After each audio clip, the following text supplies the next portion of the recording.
Hello বন্ধুরা, আজকেরও চলে এসেছি। দেখুন আমি শেফালির রান্নাঘরে এক নতুন রেসিপি নিয়ে। তো রেসিপিটা তোমাদের সঙ্গে শেয়ার করছি, একদম নতুন রেসিপি। এই রেসিপিটা কিন্তু ছোট বড় সবারই ভালো লাগবে। তা চলো রেসিপিটা দেখা যাক। একদম দুর্দান্ত স্বাদে ভরা এই রেসিপিটা, পুরো ভিডিওটা কিন্তু দেখবেন, আশা করছি সবারই ভালো লাগবে। তো চলো রেসিপিটা দেখা যাক। তার জন্য আমি এখানে নিয়ে নিয়েছি 3খানা ডিম, দেখতেই পাচ্ছ। ডিমটাকে ফাটিয়ে নেব। রেসিপি দারুণ টেস্টের হয়। এই ডিমটাকে এবার ভালো করে ফেটিয়ে নিতে হবে। ভালো করে ফেটানো হয়ে গেছে। এখানে আমি হাফ বাটি চিনি নিয়ে নিয়েছি, চিনিটাও এর ভেতরে দিয়ে আবারও ফাটিয়ে নেব। আর এখানে দিয়ে দেবো অল্প করে একটু লবণ।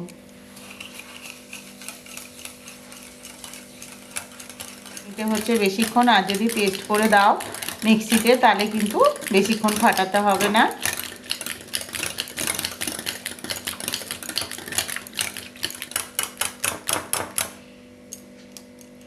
হয়ে গেছে। এখানে আমি এই যে এক বাটি দুধ নিয়ে নিয়েছি, দুধটাও কিন্তু এর সঙ্গে মিশিয়ে দেব।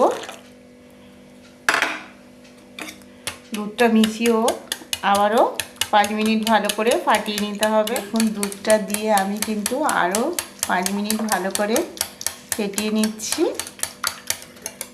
একটু ঢাকা দিয়ে রেখে দেবো 5 মিনিটের জন্য। ঢাকা দিয়ে রেখে দেবো এটা। 5 মিনিট হয়ে গেছে। এখানে আমি গোটা 5-6 এলাচ দিয়ে দিয়েছি। এর টেস্টটা কিন্তু এলাচের জন্য আরও ভালো লাগবে।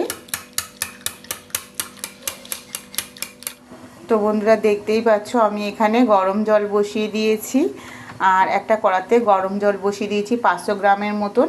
এবার এখানে এই বাটিটা বসিয়ে দেব। যেহেতু বাটিটা একটু বড় দিয়েছি তার জন্য নিচে কিছু দিলাম না, এমনিতেই হয়ে যাবে। এবার এটা আমি 20 মিনিটের জন্য ঢাকা দিয়ে দেব।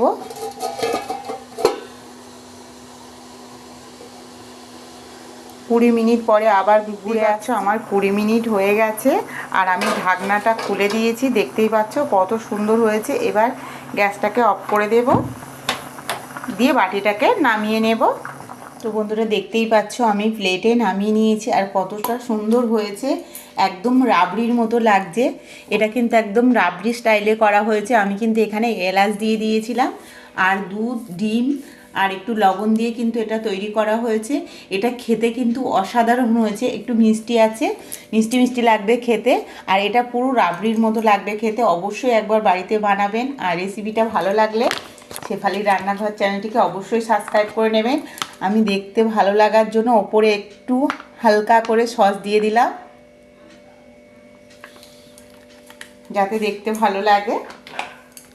আর এখানে দিয়ে দিয়েছি একটা ধনেপাতা। তো বন্ধুরা দেখতেই পাচ্ছ রেসিপিটা কেমন হয়েছে অবশ্যই কমেন্টে জানাবেন। এই দেখুন বন্ধুরা রেসিপিটা কত সুন্দর হয়েছে। এই যে প্লেটে চলে আসছে, একদম রাবড়ির মতন হয়েছে। আর এটা খেতে কিন্তু একদম অসাধারণ হয়েছে। দেখতেই বুঝতে পারছো, দেখলেই কত সুন্দর লাগছে, খেতে কতটা টেস্টফুল হবে দেখতেই পাচ্ছ বন্ধুরা।